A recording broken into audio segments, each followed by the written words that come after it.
Now, this isn't every single golfer, okay? There's some skilled golfers who break rules. Of course. But if your butt is pushed so far back at setup, I see this with guys who stand too close to the ball and gals. Yeah. You can't go more back. Yeah. Right? You're maxed out. So your brain just doesn't want to fall over, and then you're going to push your hips in during your backswing. Thanks for tuning in, guys. Kerrod Gray here on the range today at the Osprey Point Golf Club in Boca Raton at the Don Law Golf Academy. I'm standing next to Eric Corgono, one of the most prolific YouTube golf instructors out there. He's got a whole bunch of fantastic content that matches up nicely what I have on my channel as well. So I'm excited to get stuck in with a bunch of different topics. We're going to go and have a little bit of back and forth about some of the most exciting principles that we implement into our teaching that has achieved the greatest results. Eric, thanks for coming along, mate. Yeah, absolutely. Looking forward to it. Let's get stuck in.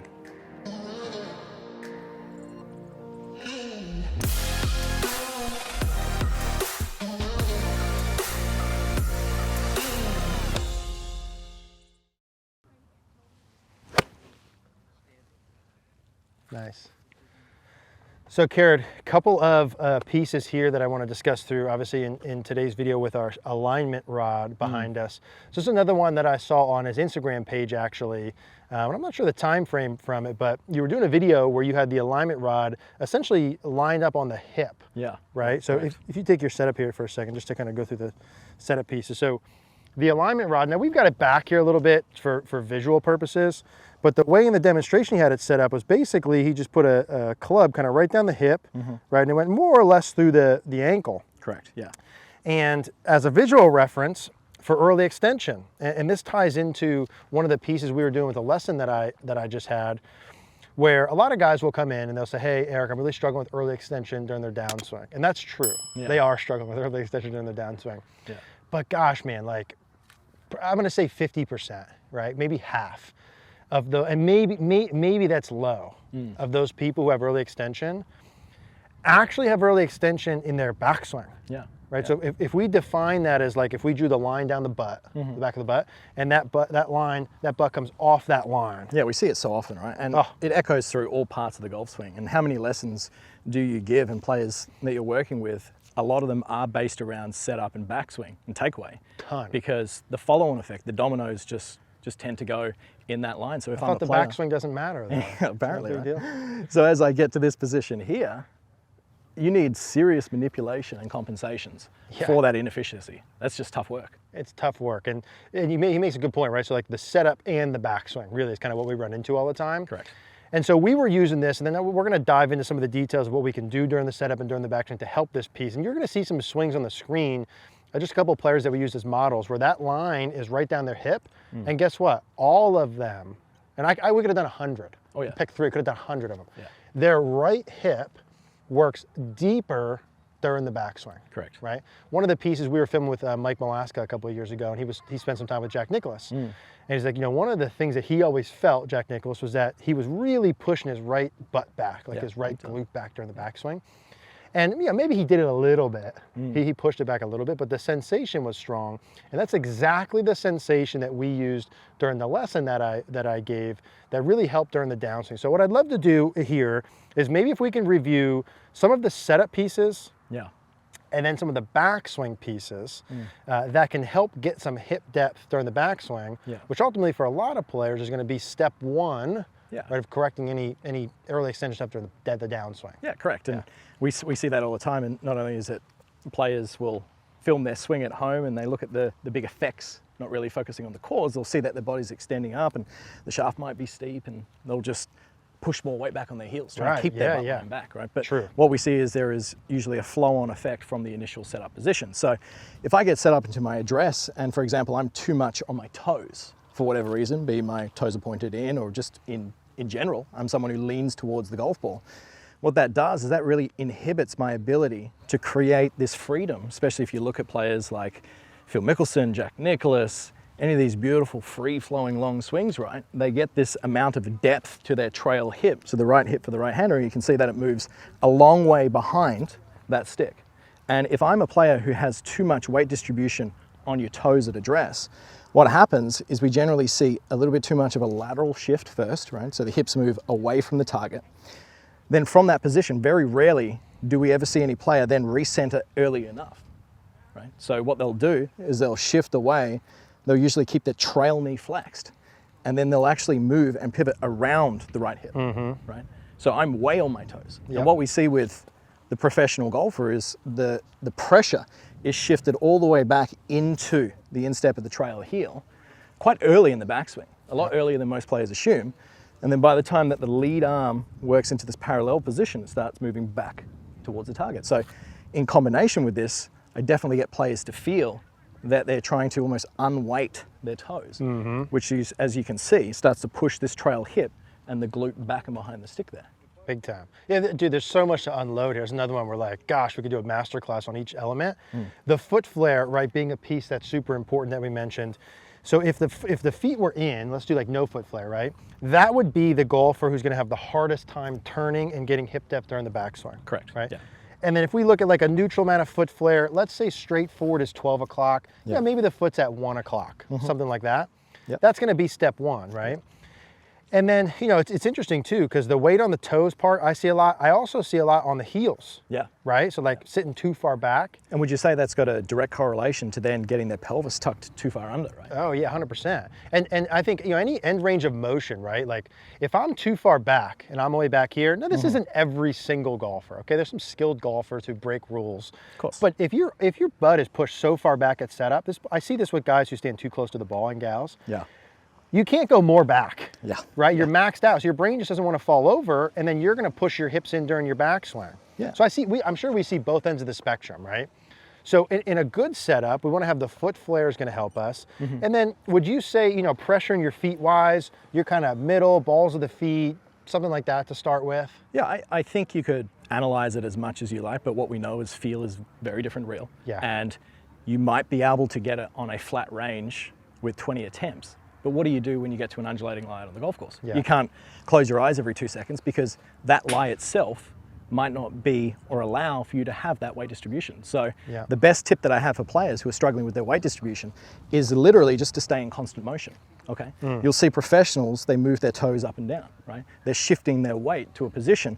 So you're going to dynamically set yourself and calibrate yourself for the lie that you're on. Rather than going, okay, close the eyes, because we see so many players then stand up. It's like, okay, well, you're balanced, but you're nowhere near your golf posture. Right. So I like to see players get club behind the ball.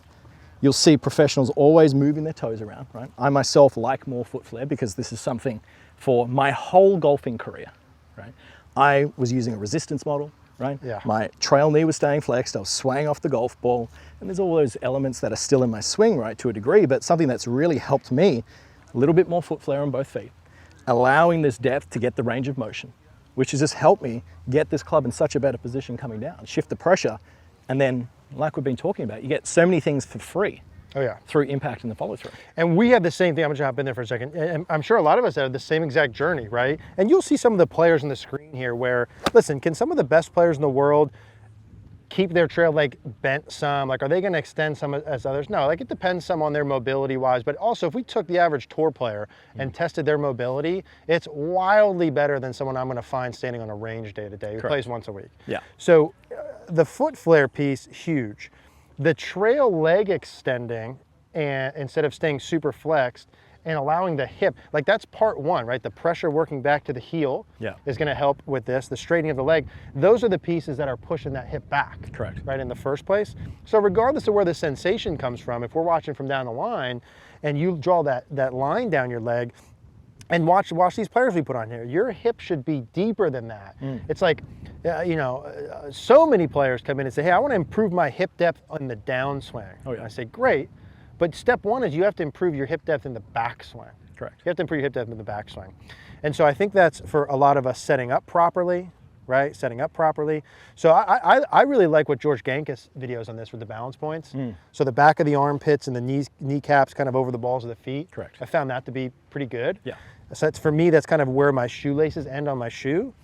And then my foot flare pretty healthy, the trail leg extending. So I feel, this is coming from someone who tried to keep my right leg bent for a long time on purpose, consciously. I actively feel like my kneecap is pushing back and my hip is pushing back. Those are the sensations that I personally get. And then when you're doing that, where do you feel like your pressure shifts in your right big foot? time heel. Yeah, Big time heel. Big time. Big time heel. So I feel this pattern. Now I'm to the point where I sometimes can overdo some of this that we're talking about. Yeah. which again is good. Like let's roll into that. Yeah. So as we're hitting here with this, if I've got a stick in here for reference, right, for visual, and I'm starting to feel this, I want to check my foot flare. Correct. I want to check and maybe feel like, hey, step 1, foot flare, step 2, pressure towards the heel. Yeah. Right, and see where I'm at with that. Yeah. And then say, hey, do I need to add in some trail leg extension? Yeah. Do I need to feel even more exaggerated? Yeah, so let's do this here. So I'm feeling like my right foot's flared, my weight's going back towards my heel. And you can really see that your feet are in constant motion as you do that. Oh, Because yeah. it's very hard to do it from a static position. Yeah, I'm not Because here. you start- What should I do? Exactly. Thinking, okay, Yeah. here we go. Yeah. Yeah, it's a good point. I'm always moving. Club's Oh, yeah. moving. Oh, yeah. Feet are moving. And I think that's an important element to note for any recreational golfer working in the swing, is there's a big difference doing it from a static position and trying to achieve that, but then actually translating it into what you're doing on the golf course. Oh yeah. Because you don't have 20 attempts straight after. And you need to calibrate yourself for the lie, the conditions, and the outcome. So staying in constant motion, as you can see Eric's doing here, regardless of what lie he's on, he doesn't have to think about, should my weight be more towards my toes or my heels? He's just moving about, feeling comfortable, but at the same time, what will naturally happen, but just the same as if you were doing any other sport. If you're throwing a ball, right, and you're in a competitive environment, you would always be in motion before you do so. And you'll find your body naturally starts to shift pressure backwards and forwards.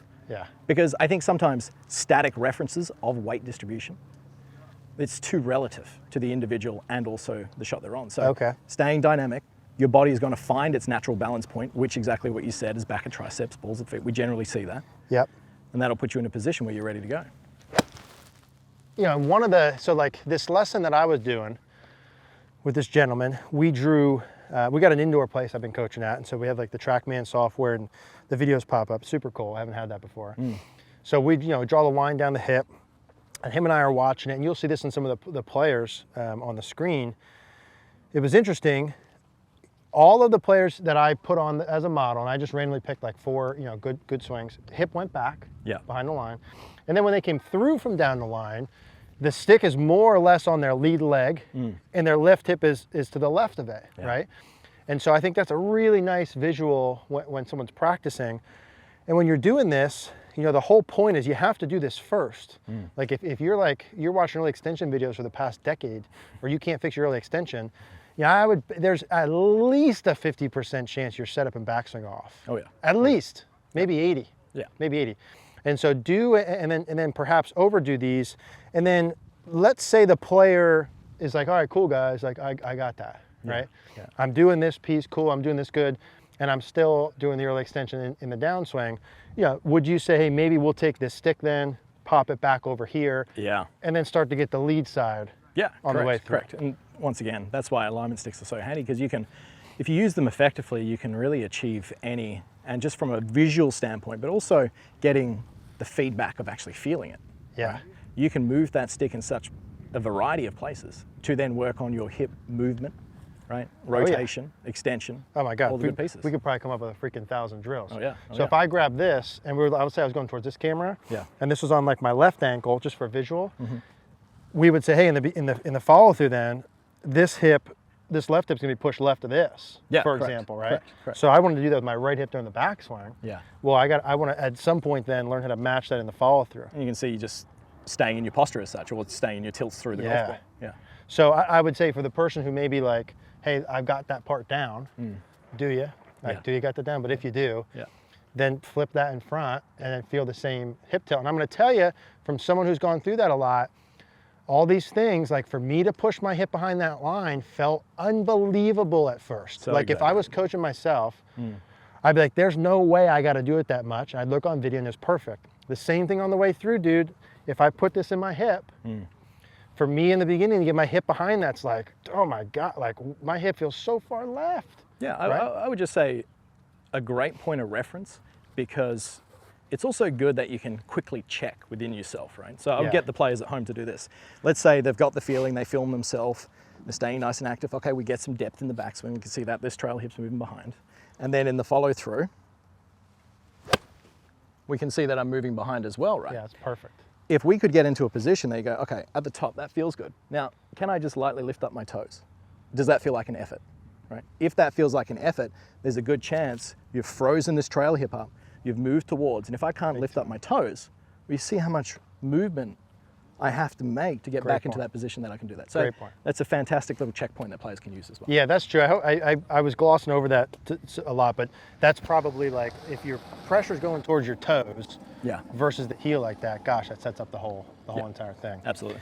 So I love that. This, for the lesson that I was doing that with, literally the guy that came in had early extension. He told me he was trying to fix for like 20 years. Yeah. And I'm like, you're not fixing it because you're not fixing the actual root of it. And so his early extension went away like this. Now that's not going to happen for every player, but the point of it is check that first, get the setup and backswing parts right, and then we could work during the downswing. So killer, dude, love it. Appreciate you. Thanks.